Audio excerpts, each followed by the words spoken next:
শুভ সকাল বন্ধুরা। আজ হচ্ছে শনিবার, অক্টোবর মাসের প্রথম শনিবার। তারিখ হচ্ছে 4 তারিখ, 4 অক্টোবর, 4 অক্টোবর। তো ঘড়িতে এখন 9:40। মুসুরি ডাল সিদ্ধ বসিয়ে দিয়ে এসেছি, গ্যাসটা বন্ধ করে আসি। আমি এখন লেমন জিঞ্জার টি নিয়ে বসেছি। দেখো তো দেখতে যতটা কড়াক লাগছে, আসলে কিন্তু কালারটা এতটা নয়। বিস্কুট 3টে খাওয়া হয়ে গেছে, 4টে রয়েছে। মামামকে বানিয়ে দিয়েছি স্টাফ পরোটা।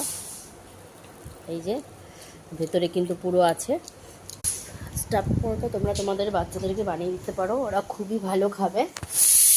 যেমন নর্মাল রুটি করো ওরকম রুটি করবে। তো আমি এটাকে আজকে কাটিং করলাম না। স্টাফ পরোটায় কিন্তু একটা সুন্দর কাটিং হয়, কাটিংটা আমি আজকে করিনি। হ্যাঁ, পুরো পরোটার মতো হাফ মুড়ে বড় রুটির মধ্যে একটু আলু, একটু পেঁয়াজ, সব কিছু মাখাটা দিয়ে। তোমার মুসুর ডাল সেদ্ধ হয়ে গেছে, হোম ডেলিভারি রান্না রয়েছে। সকালে রুটি তরকারি দিয়ে এলাম 9টার সময়, ওই 9:10, 10-15তে। দুপুরে আবার আছে। তো ভদ্রমহিলার শরীরটা ভীষণই খারাপ আছে আর কি, অনেক সমস্যা আছে। তো যাই হোক, তো চলো, আমার ডাল সেদ্ধ হয়ে গেছে। এবার আমি আলু পটল কাটতে বসবো। আলু পটলের তরকারি হবে, ডালের সাথে ভাজা হবে, চাটনি হবে আর পাঁপড় হবে।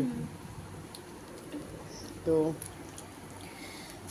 রুটি তরকারি তো শেয়ার করতে পারলাম না, খুব তাড়াতাড়ি দিলাম। এখনও একটুখানি তরকারি রেখেছি আমার জন্য, আর আটা মাখা আছে।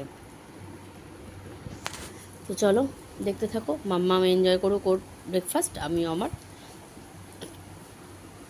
লেমন জিঞ্জার টিতে একটু রিল্যাক্সে একটু চিল করে বসে খাই। আবার উঠে দৌড়বো, ডাল সেদ্ধ হয়ে গেল। এবার ওই ঘরে চলে যাবো, ওই ঘরে বসে গদিতে বসে পড়া শুরু হলো আজকে থেকে। আর কতদিন রিল্যাক্স করবে বলো? একটু করে পড়া এগোনো থাকলে ওরও সুবিধা, আমারও, আমিও নিশ্চিন্ত যে না ঠিক আছে, অসুবিধা নেই। না পড়তে তো একদম ভুলে যাবে না। তো চলো বন্ধুরা, টাটা।